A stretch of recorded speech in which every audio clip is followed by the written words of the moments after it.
여러분 안녕하세요.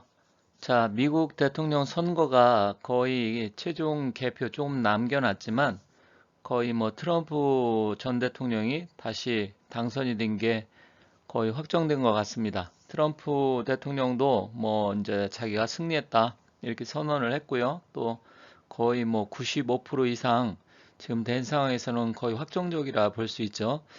자, 제가 한 2, 3일 전에 이제 최종 여론조사 나온 다음에 이제 트럼프 전 대통령이 약간 좀 낙선의 가능성이 높아졌나 이렇게 해서 말씀드렸지만 뭐 확실하게 제가 사실은 그 여러 가지 여론조사 보고 분위기 놓고 봤을 때 트럼프가 떨어진다 이 말씀드린 것은 사실 아닙니다. 제 영상을 끝까지 보셨던 분들은 제 말씀의 맥락을 이해하셨을 텐데 사실은 제가 조금 생각했던 거는 이게 트럼프가 거의 뭐 당선이 되는 건 저는 뭐 며칠 전 또 한 달 전에도 계속 말씀을 드렸잖아요. 트럼프가 대통령 된다 이렇게 말씀드렸는데 막판에 이상한 일이 벌어져서 야 이게 부정선거로 또 혹시 문제가 되는 거 아닌가 여러 가지 그런 부분에 있어서 제가 말씀을 드렸는데 어찌됐건 그 부분에 대해서 이미 결과가 나왔기 때문에 트럼프가 이제 다시 미국의 47대 대통령이 되었고요.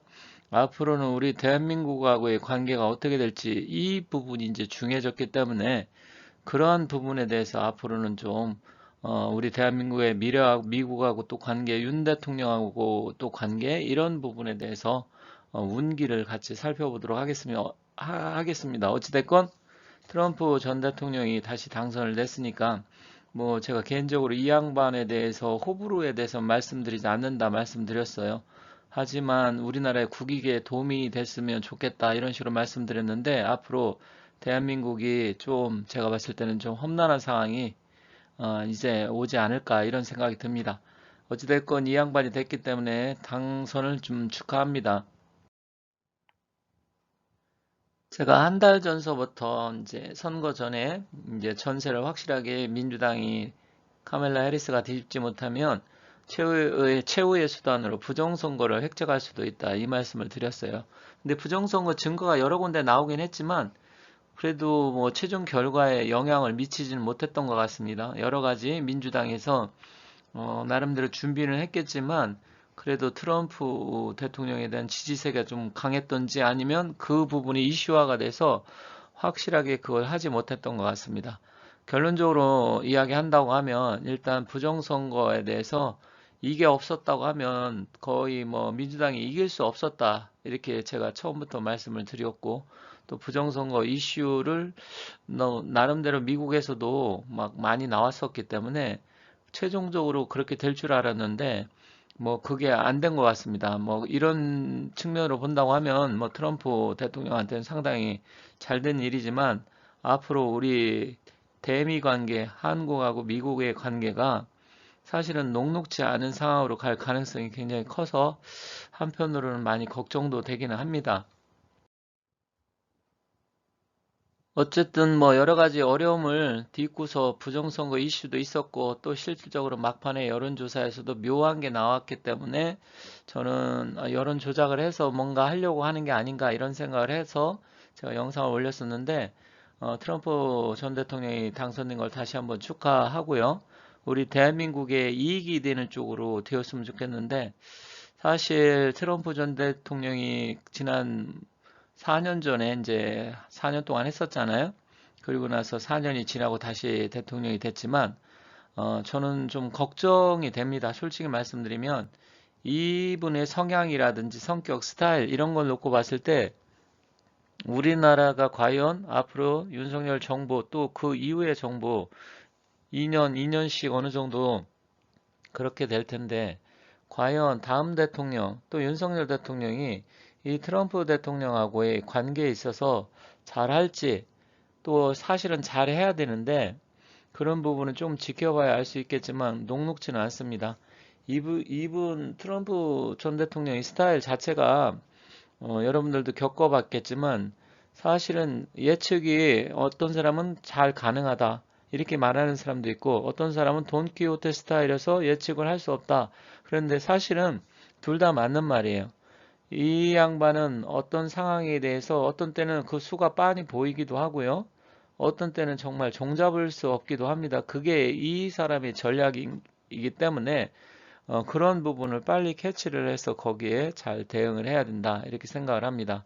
그래서 어찌됐건 뭐 여론 조작이 됐던 아니면 부정선거 이슈가 됐던 그걸 뚫고서 당선이 됐기 때문에 이 이후에 대한민국의 관계, 정부, 대통령 잘 판단하셔서 외교부도 역시 잘 해야 될 것 같습니다.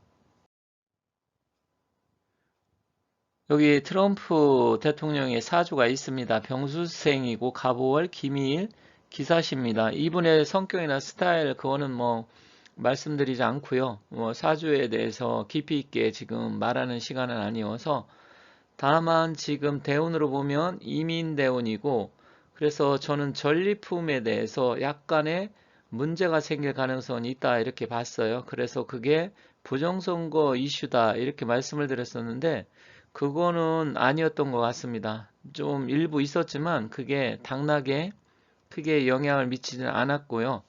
그리고 올해 갑진년 이분의 운기를 보면 갑이라는 것은 전 정관이 들어오는 건데 정관 자체는 나쁘진 않습니다. 나쁘진 않은데 일단 갑술월이어서 이게 술미형살과 아니면 진술충사 이렇게 될 수 있다. 그런데 선거가 최종 결과가 내일쯤 나오기 때문에 내일서부터 을해월로 바뀌어요. 그래서 저는 최종적으로 의뢰어림은 좋기는 한데 이 말씀을 드렸던 건데 의뢰월의 기운 이제 갑술월의 기운이 거의 끝나가기도 하고요. 그런 영향도 여파도 있었던 것 같습니다.